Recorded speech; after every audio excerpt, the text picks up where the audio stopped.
Vivo এবং IQ মিলে যা শুরু করলো, অন্যান্য যত ব্র্যান্ড আছে সবগুলো ব্র্যান্ডে আসলে না খেয়ে মরতে হবে। কারণ এই মুহূর্তে আপনারা আমার হাতে যে ডিভাইসটি দেখতে পাচ্ছেন এটা হচ্ছে IQOO Neo 9। যে ডিভাইসটিতে আপনারা পাচ্ছেন স্ন্যাপড্রাগনের ফ্ল্যাগশিপ প্রসেসর 8 Gen 2, এছাড়াও পাচ্ছেন 50 মেগাপিক্সেলের সেন্সর, LTPO প্যানেলের ডিসপ্লে, এছাড়াও আরো অনেক ফিচার। আর ফ্ল্যাগশিপ ফোনের মতো এত কিছু থাকার পরেও এই ফোনটির দাম মাত্র 48,000 টাকা। তো আজকের ভিডিও জুড়ে কথা বলবো ভিভো IQOO 9 নিয়ে, জানাবো এই ফোনটির ভালো মন্দ সবকিছু, এবং এই ফোনটিতে এত কিছু থাকার পরেও এই ফোনটি কেন ফ্ল্যাগশিপ ফোন না হয়ে একটি ফ্ল্যাগশিপ কিলার হলো। তো ভিডিওটি শুরু করার আগে অবশ্যই দেখে নিন আমাদের চ্যানেলটি সাবস্ক্রাইব করা আছে কিনা। সাবস্ক্রাইব করা না থাকলে অবশ্যই আমাদের চ্যানেলটি সাবস্ক্রাইব করে নেবেন এবং অবশ্যই বেল বাটনটিতে ক্লিক করে নেবেন।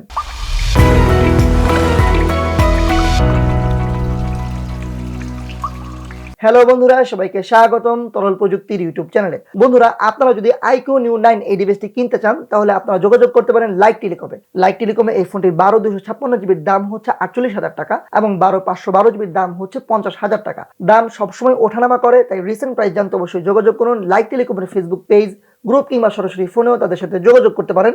লাইক টেলিকম সম্পর্কে বিস্তারিত সকল ইনফরমেশন থাকবে ভিডিওর নিচে ডেসক্রিপশন বক্সে। সো প্রথমে আমরা দেখে নেব বক্সে আমরা কি কি পাচ্ছি। সো দেখতে পাচ্ছি এটা হচ্ছে বক্সের উপর লেখা আছে Neo 9 এবং বক্সটি খুললে প্রথমে আপনারা দেখতে পারবেন মূল ডিভাইসটা দেখতে বেশ সুন্দর। ব্যাকপার্ট থেকে দুইটি কালার দেখা যায়, অর্থাৎ লাল এবং সাদা। এছাড়াও ফোনটির একটি বড় চমক হচ্ছে এই ফোনটিতে আপনারা পেয়ে যাচ্ছেন 120 ওয়াটের ফাস্ট চার্জার, যে চার্জারটি দিয়ে এই ফোনটি 10 মিনিটে 40% চার্জ হয়ে যায়। এছাড়াও পাচ্ছেন type C to type C charging cable এবং সিম ইজেক্টর পিন। তো প্রথমেই কথা বলা যাক এই ফোনটির ডিজাইন নিয়ে। ফোনটা প্রথম দেখে আমার মনে হয়েছে ওয়াও, আর হাতে নিয়ে মনে হয়েছে প্রিমিয়াম। আমার হাতে থাকা যে ডিভাইসটি দেখতে পাচ্ছেন এটার ব্যাক পার্টে দুইটা কালার, রেড এন্ড হোয়াইট। কালারের এই কম্বিনেশনটা যথেষ্ট ইউনিক। আর ব্যাক পার্টটা লেদার ভেগান ডিজাইনের, যেটা হাতে নিয়ে অন্যরকম একটা অনুভূতি পাওয়া যায়। ব্যাক পার্টে পাচ্ছেন ডুয়াল ক্যামেরার সেটআপ। ফোনটা একটু বড় হওয়ার পরেও ওজনে বেশ হালকা লেগেছে। 190 গ্রাম ওজন হওয়ার পরেও ওয়েট ডিস্ট্রিবিউশনের কারণে ফোনটা হাতে নিয়ে খুব একটা ভার মনে হয়নি। ফোনটির ডান পাশে পাচ্ছেন ভলিউম আপ ডাউন বাটন এবং লক বাটন। নিচের দিকে পাচ্ছেন সিম ট্রে, যেখানে আপনি দুইটি সিম ব্যবহার করতে পারবেন। পাচ্ছেন টাইপ সি চার্জিং পোর্ট এবং স্পিকার গ্রিল। ডিভাইসটিতে স্টেরিও স্পিকার পাচ্ছেন, যেখানে সাউন্ড কোয়ালিটি বেশ লাউড, শুনতে ভালো লাগবে। আর সিকিউরিটি অপশন হিসেবে পাচ্ছেন ইন ডিসপ্লে ফিঙ্গারপ্রিন্ট সেন্সর, যেটা বেশ ভালো পরিমাণে ফাস্ট, তবে ফিঙ্গারপ্রিন্টের পজিশনটা একটু নিচে। প্রথম দিকে ব্যবহারের সময় একটু আনকমফোর্ট ফিল হচ্ছিল, তবে এই ফোনটি হাতে নেওয়ার পরে সবচেয়ে বড় চমকটা অপেক্ষা করছিল এই ফোনটির ডিসপ্লেতে। এই ফোনটিতে যে ডিসপ্লে পাচ্ছেন, এই ডিসপ্লে চারপাশে চিন ও বেজেল একেবারে নেই বললেই চলে। ফোনটিতে পাচ্ছেন 6.78 ইঞ্চির ফুল HD+ রেজলিউশনের LTPO AMOLED প্যানেলের ডিসপ্লে। এই ডিসপ্লেটা 144 হার্জ রিফ্রেশ রেটের। অনেকেই হয়তো প্রথমবারের মতো LTPO প্যানেলের নাম শুনেছেন।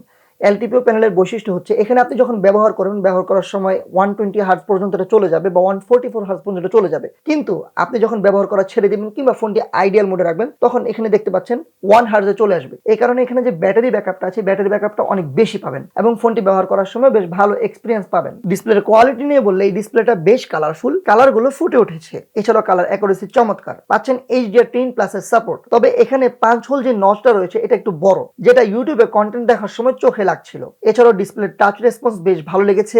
ফোনটিতে 144 হার্জ রিফ্রেশ রেট থাকলেও আমার ইউনিটটাই সর্বোচ্চ 120 হার্জ পর্যন্ত পুশ করছিল, যেটা আমার কাছে মনে হয়েছে শুধুমাত্র আমার ইউনিটে এই সমস্যাটা আমি পেয়েছি। এই ডিসপ্লেটির পিক ব্রাইটনেস হচ্ছে 1400 নিটস। যে কোনো লাইটিং কন্ডিশনে ডিসপ্লেটা দেখতে কোনো ধরনের সমস্যা হয়নি। সো ওভারঅল এই ফোনটির ডিসপ্লে, ডিজাইন এবং ডিউরেবিলিটি আমার কাছে বেশ ভালো লেগেছে। বিশেষ করে ডিজাইনটা খুবই ইউনিক, খুবই প্রিমিয়াম এবং ডিসপ্লেটাও অনেক ভালো। কথা বলবো এই ফোনটির ক্যামেরা নিয়ে। এই ফোনটির রেয়ারে পাচ্ছেন দুইটা ক্যামেরার সেটআপ, যেখানে প্রাইমারি সেন্সরটি 1.9 অ্যাপারচারের 50 মেগাপিক্সেলের সেন্সর। এছাড়াও পাচ্ছেন 2.2 অ্যাপারচারের 8 মেগাপিক্সেলের আলট্রা ওয়াইড। আর ফোনটির সামনে পাচ্ছেন 2.5 অ্যাপারচারের 16 মেগাপিক্সেলের সেলফি শুটার। ক্যামেরার কোয়ালিটি নিয়ে বললে মেইন ক্যামেরায় তোলা ছবিগুলো ভালো, বেশ ভালো। এখানে কিছু ছবি একটু স্যাচুরেটেড আউটপুট দিচ্ছিল, তবে ছবিগুলোতে ডিটেলস বেশ ভালো। হাইলাইটে একদম পারফেক্ট ভাবে ডিটেইলিং করলেও শ্যাডোতে ডিটেলসটা একটু কম। ডাইনামিক রেঞ্জ ডিসেন্ট, ছবিগুলোতে শার্পনেস ভালো থাকায় দেখতে ভালো লেগেছে। 15 মেগাপিক্সেল মুডে তোলা ছবিগুলো এক্সট্রা শার্প, তবে ডিটেলস কিন্তু খুবই ভালো। জুম করলেও ডিটেলস দেখা যাচ্ছিল। লো লাইট ক্যামেরাতেও ভালো ডিটেলস এবং কালার পেয়েছি। এছাড়াও প্রতিটা লাইটের ডিটেইলিংটাও ভালো লেগেছে। মোট কথা এই ফোনের রাতের ক্যামেরাটা একদম ফ্ল্যাগশিপ ডিল, তবে নাইট মোডে গেলে আপনি আরো ভালো রেজাল্ট পাবেন। ছবিতে নয়েজ এবং গ্রেইনের পরিমাণ অনেক কম। ওভারঅল লো লাইটে বেশ ভালো ছবি পেয়েছি। পোর্ট্রেট মোডে ডিটেলস একটু কম পেয়েছি, তবে এজ ডিটেকশন ভালো। কিছুটা সফট ছবিগুলো দেখতে ভালো লেগেছে। এছাড়া যে ব্লাডটা রয়েছে, ব্লাডটা কিন্তু অনেকটাই ন্যাচারাল। আলট্রাওয়াইডে তোলা ছবিগুলোতে সাইডে ডিস্টরশন কম, ডিটেলস এবং dynamic range up to the mark. তবে হতাশ হয়েছে এই ফোনটির সামনের ক্যামেরায়। সেলফিগুলোতে বিউটি মুড অফ করলেও সফট করে দিচ্ছিল। কালার টোন কিছুটা সাদা, পাশাপাশি হাইলাইটে ওভার এক্সপোজ ছবি খুব একটা ভালো লাগেনি। এই ডিভাইসটির ক্যামেরা দিয়ে সর্বোচ্চ 8K 30 FPS পর্যন্ত ভিডিও শুট করা যায়। তবে আপনি কিন্তু 8K তে কোনো ধরনের স্টেবিলাইজেশন পাবেন না। তবে 4K 60 FPS পর্যন্ত স্টেবিলাইজেশন অপশন পেয়েছি। এখানে ভিডিও কোয়ালিটি খুবই ভালো লেগেছে, ভিডিওতে কোনো ধরনের শেকি ভাব নেই, এছাড়াও ফোকাসটা খুব দ্রুতই করছিল। IQOO Neo 9 এর সামনের ক্যামেরা দিয়ে সর্বোচ্চ 1080p 30 FPS পর্যন্ত ভিডিও শুট করা যায়। 48,000 থেকে 50,000 টাকা দামের একটি ফোনে 1080p 30 FPS, এটা আসলে মেনে নেওয়ার মতো না। এখানে অবশ্যই 1080p 60 FPS থাকলে আরও ভালো হতো। আর আমরা যদি ভিডিওর কোয়ালিটির দিকে তাকাই তাহলে পিছনে যে হাইলাইটস দেখতে পাচ্ছি, হাইলাইটস থেকে জ্বলে যাচ্ছে। সো এটাও একটা খারাপ দিক মনে হয়েছে আমার কাছে সামনের ক্যামেরার ভিডিওর ক্ষেত্রে। আরেকটা বিষয়, এখানে সামনের ক্যামেরা কিন্তু কোনো ধরনের স্টেবিলাইজেশন নেই, যেটা থাকলে অবশ্যই ভ্লগারদের জন্য অনেক সুবিধা হতো। সো স্টেবিলাইজেশন না থাকার কারণে যেটা হয়েছে কি, যে সামনের ক্যামেরা যখন আপনি ভিডিও শ্যুট করবেন, হেঁটে হেঁটে কথা বলবেন, তখন দেখবেন যে প্রচুর পরিমাণে শেকি ফুটেজ।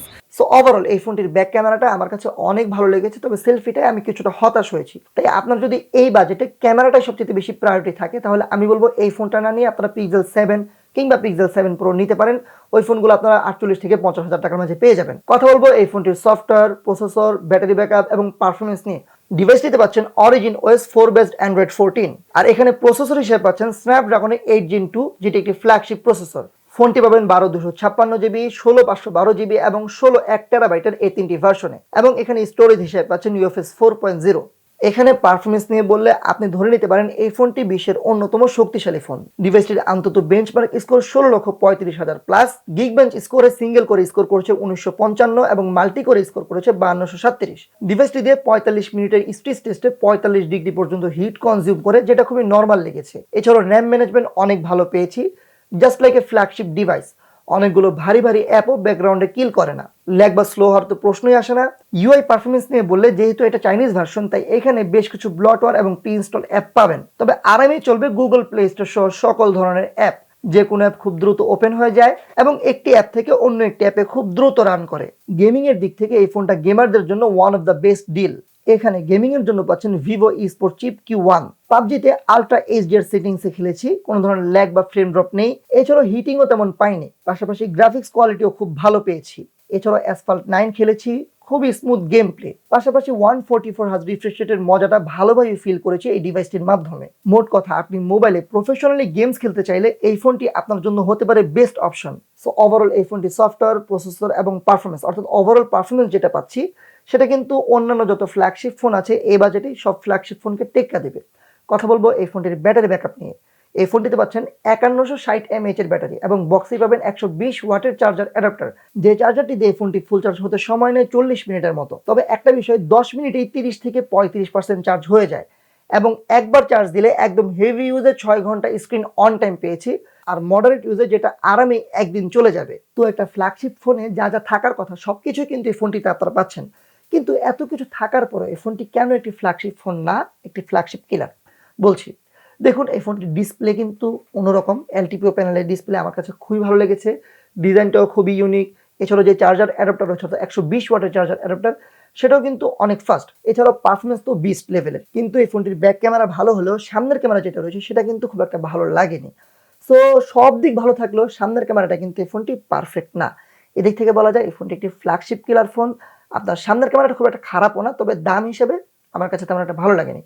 সো আপনার যদি এই বাজেটে একটি ক্যামেরা প্রায়োরিটি ফোন দরকার হয়, তাহলে আপনারা নিতে পারেন পিক্সেল 7। কিন্তু আপনার যদি দরকার হয় পারফরমেন্স, আপনার যদি দরকার হয় গেমিং, ভালো ডিসপ্লে, ভালো ডিজাইন, তাহলে আমার কাছে মনে হয় IQOO Neo 9 থেকে বেটার কোনো অপশন নেই। আপনাদের কাছে কেমন লেগেছে IQOO Neo 9 অবশ্যই কমেন্ট বক্সে জানাবেন। ভিডিওটি ভালো লেগে থাকলে চ্যানেলটি সাবস্ক্রাইব করবেন। সবাইকে অনেক অনেক ধন্যবাদ। আসসালামু আলাইকুম ওয়া রাহমাতুল্লাহি ওয়া বারাকাতুহু।